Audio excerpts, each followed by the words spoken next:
15 नवंबर कार्तिक पूर्णिमा वाले दिन चुपचाप गाय को खिला दें। यह एक छोटी सी चीज। उससे पहले आइए जानते हैं नवंबर कार्तिक पूर्णिमा कब है। स्नान दान मुहूर्त महत्व।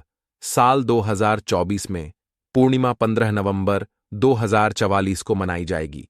इस दिन पवित्र नदी में स्नान के बाद सूर्य पूजा करने वालों को आरोग्य, धन, सुख, समृद्धि और अक्षय पुण्य की प्राप्ति होती है। पंचांग के अनुसार साल 2024 पूर्णिमा के दिन पवित्र नदी में स्नान करने से कुंडली के ग्रह दोष दूर होते हैं। चंद्रमा और शनि दोनों की कृपा मिलती है।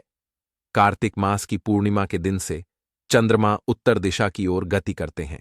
इस अवधि में चंद्रमा का तेज अधिक होता है।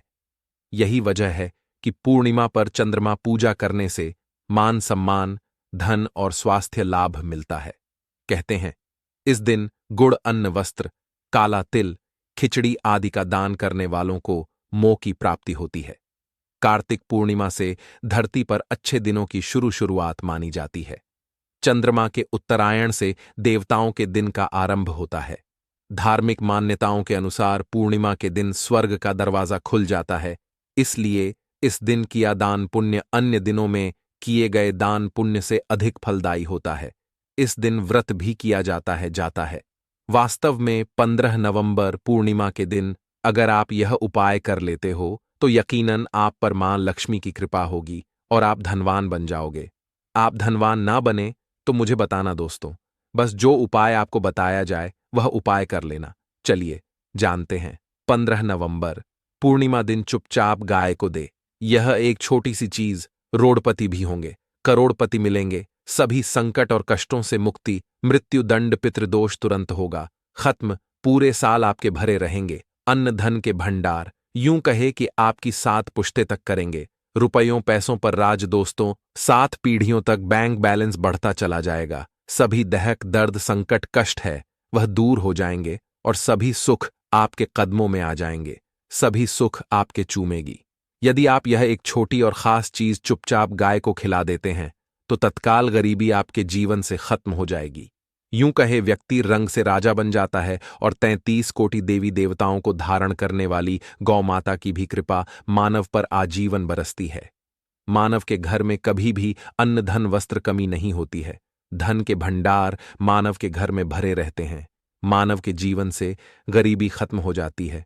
तो दोस्तों, कौन कौन से वे गाय से जुड़े खास और महत्वपूर्ण उपाय हैं जिन्हें यदि आप 15 नवंबर पूर्णिमा के दिन कर लेते हैं तो दोस्तों यकीन मानिए आपके घर में अन्न धन के भंडार सदैव भरे रहेंगे। जो भी जीवन दुख, दर्द, संकट, कष्ट है वह सभी दूर हो जाएंगे। इस वीडियो में हम आपको उसी एक खास और महत्वपूर्ण चीज के बारे में बताएंगे क्योंकि आपको 15 नवंबर पूर्णिमा के दिन गाय को जरूर लानी है। तो दोस्तों, अपने फायदे के लिए पूरा वीडियो देखना। यदि आज की इस वीडियो को अपने बीच बीच में से देखा, काट काट कर देखा तो यकीन मानिए जीवन में आपको कभी सफलता हासिल भी नहीं होगी क्योंकि इस वीडियो में आपको कुछ ऐसे उपाय गाय से जुड़े बताने वाले हैं जी करने से आपके जीवन के जो भी दुख, दर्द, संकट है या कामयाबी होने में कोई बाधाएं आ रही हैं सभी से छुटकारा मिलने वाला है। यूं कहे कि आपके जीवन में अपार मन, सुख, संपत्ति की प्राप्ति हो जाएगी। कभी भी धन से संबंधित परेशानी नहीं रहेगी। आर्थिक स्थिति आपकी प्रबल हो जाएगी। धन प्राप्ति के योग्य बन जाएंगे और जीवन में सदैव अन्न धन के भंडार आपके घर में भरे रहेंगे। अन्न धन वस्त्र कभी कमी नहीं होगी आपके घर में। तो दोस्तों, आज का वीडियो पूरा देखकर जाना। यदि आप चाहते हैं आपके और आपके परिवार पर सदैव गौ माता की कृपा से, आपके पितरों की कृपा से, देवी देवताओं की कृपा से, तो दोस्तों वीडियो को पूरा देखकर जाना। बहुत ही फायदेमंद वीडियो है। पूरे 500 सालों के बाद ऐसे दुर्लभ संयोग में है तो पूरा वीडियो देखकर जाना। यदि आप लाभ हासिल करना चाहते हैं और 7 पीढ़ियों तक कभी कोई किसी तरह की कमी ना हो, ये फल चाहते हैं तो वीडियो को पूरा देख के जाना। बहुत ही लाभप्रद वीडियो है आपके लिए दोस्तों। वीडियो को आगे शुरू करें उससे पहले आपसे रिक्वेस्ट करते हैं वीडियो को लाइक कर देना और कमेंट बॉक्स में सच्चे दिल से जय गौ माता जरूर लिख देना, जिससे माता की कृपा आपके और आपके परिवार के ऊपर सदैव बरसती रहे। और ज्यादा से ज्यादा वीडियो को शेयर जरूर करना ताकि और लोग भी इस वीडियो के माध्यम से लाभ हासिल कर सके।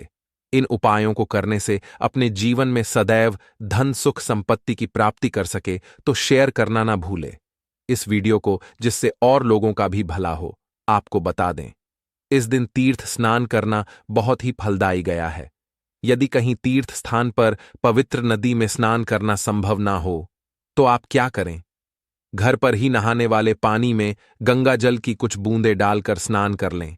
और साथ ही साथ यदि आप स्नान आदि से निवृत्त हो जाएं, सर्वप्रथम तो अपने घर के पूजा स्थान को साफ कर वहां पूजा पाठ करें।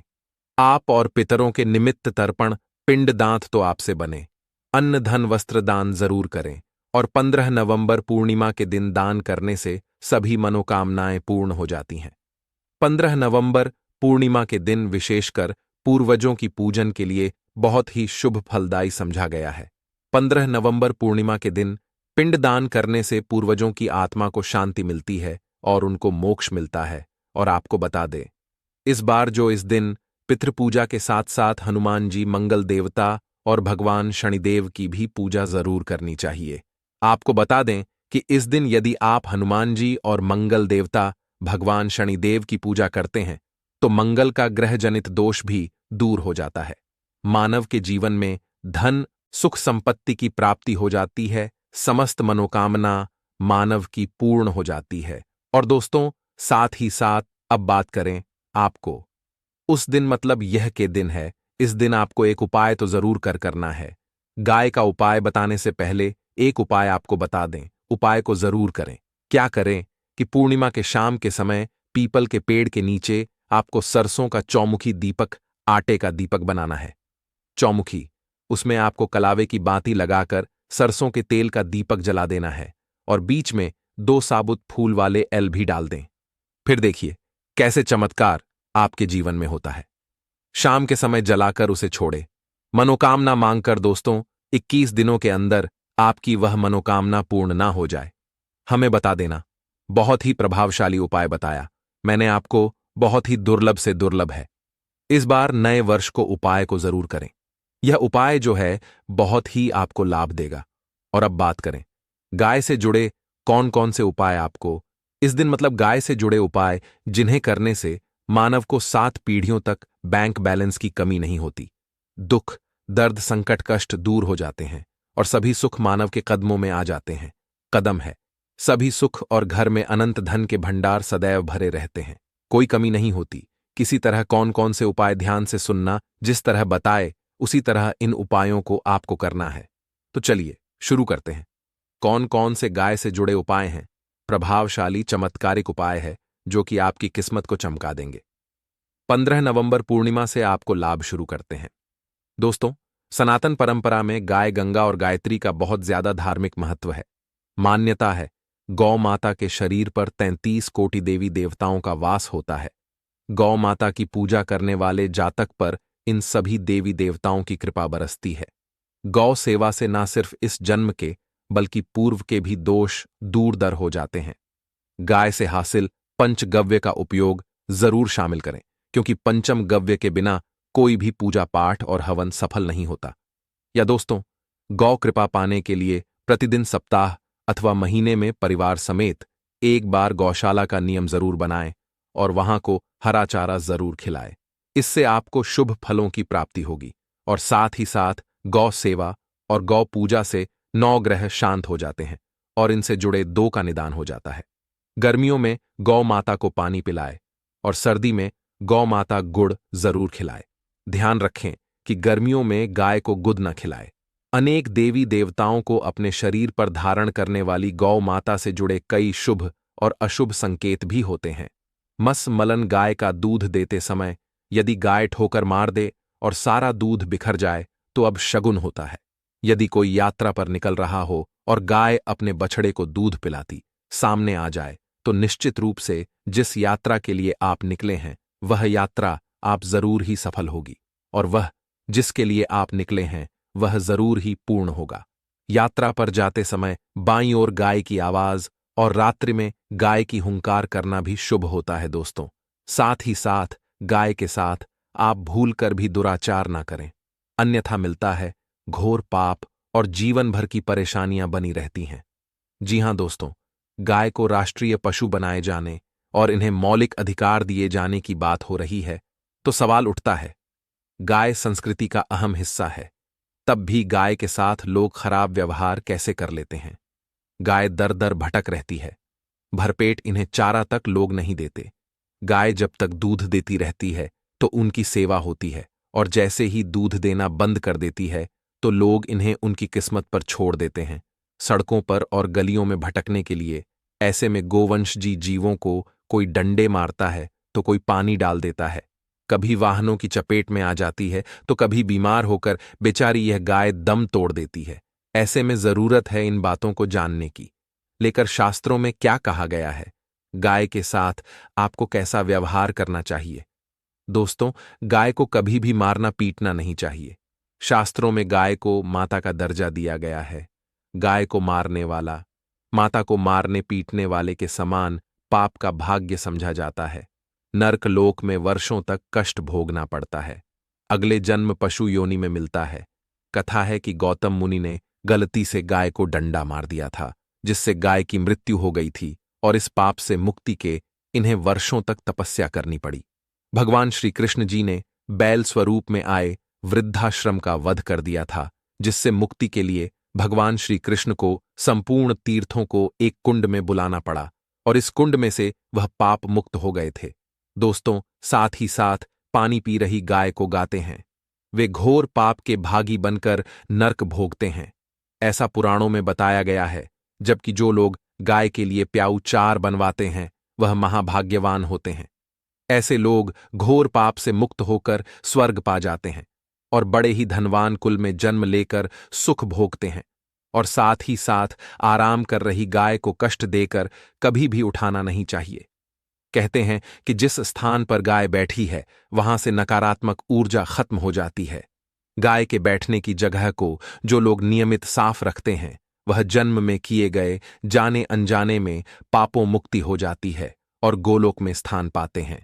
गाय या को डंडा मारकर उठाना, पानी डालकर उठाने से मनुष्य पाप का भागी बनता है और अगले जन्म में उसे दर दर भटकना पड़ता है। और साथ ही साथ शास्त्रों में बताया गया है कि गाय का दूध उसके बछड़े के लिए होता है। गाय के बछड़े से बचा हुआ दूध मनुष्य को लेना चाहिए, परंतु कुछ लोग एक बार गाय को दूध लेने बाद फिर से बछड़े के लिए बचा हुआ दूध भी धो लेते।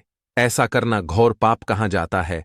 ऐसे दूध को धोने और ग्रहण करने वाला दोनों ही पाप के भागी बन जाते हैं। दोस्तों, साथ ही साथ शास्त्रों में कहा गया है कि गौवंश मतलब गाय और बैल के पीठ पर नहीं बैठना चाहिए। इनकी पीठ पर बैठने से महापाप लगता है। ऐसे लोगों को नर्क की यातना भोगनी पड़ती है। एकमात्र देव के अंश के उत्पन्न नंदी ही गोवंश है, जिस पर स्वयं महादेव और महादेवी करती हैं, क्योंकि नंदी ने स्वयं अपनी इच्छा से महादेवी की सवारी बनना स्वीकार किया था। और साथ ही साथ शास्त्रों में गाय के दान को बहुत ही महत्व दिया गया है, परंतु ऐसी गाय का दान कभी नहीं करना चाहिए जो बूढ़े और बीमार हो। कठोपनिषद में नचके की कथा भी इस संदर्भ में है कि जिस नचके ने पिता द्वारा बूढ़ी गाय को दान करने पर आपत्ति जताई थी, दूध देने वाली और बछड़े सहित जो लोग गाय दान करते हैं वह महान पुण्य को हासिल करके स्वर्ग में स्थान पाते हैं। दोस्तों, साथ ही साथ सूर्य चंद्र मंगल शुक्र की युक्ति राहु से हो तो पितृदोष होता है। यह भी मान्यता है कि सूर्य का संबंध पिता से एवं मंगल का संबंध होने के कारण सूर्य यदि शनि राहु या केतु के साथ स्थित हो या दृष्टि संबंधी हो तथा मंगल की युति राहु या केतु से हो तो पितृदोष होता है। इस दोष से जीवन संघर्षमय बन जाता है।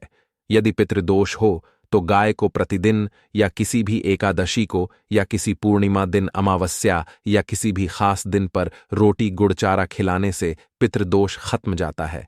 साथ ही साथ गाय की पीठ पर जो कूबड़ बना होता है वह बृहस्पति गुरु है। अतः जन्म पथ में यदि बृहस्पति अपनी नीच राशि मकर में हो या अशुभ शिवलिंग में जा रहे हों और सामने से गौ माता आती हुई दिखाई दे तो गौ माता को अपनी दाहिनी ओर से जाने देना चाहिए। आपकी यात्रा जरूर ही सफल होगी और जिस घर में गाय होती है उसमें दोष स्वतः ही खत्म हो जाता है। और साथ ही साथ आपको बता दें कि गाय को आप भी रोटी बनाएं, प्रतिदिन ताजी रोटी ही बनाएं। गाय को अगर आपने रोटी बनाई है तो कोशिश करें कि उस रोटी को आप तुरंत ही गाय को दे दें। अगर आप उस रोटी को रख देंगे और उस रोटी को अगले दिन दे देंगे तो वह रोटी बांसी मानी जाएगी। गाय को कभी भी बांसी रोटी ना दें। इससे घर में नकारात्मक ऊर्जा वास करती है और जो भी काम आपके बनने वाले होंगे वह काम भी आप बिल्कुल भी नहीं बनेंगे। इससे आपके घर में हमेशा दर्द देवता का वास रहेगा और आप जिस भी काम उस काम में आपको हमेशा असफलता ही हाथ लगेगी। इसीलिए कोशिश करें या को रोजाना ताज़ी रोटी बनाकर खिलाएं और रोटी को बिल्कुल ना रखें। बासी रोटी गाय को ना दें और साथ ही साथ सड़ी गली चीजें गाय को नहीं खिलानी चाहिए।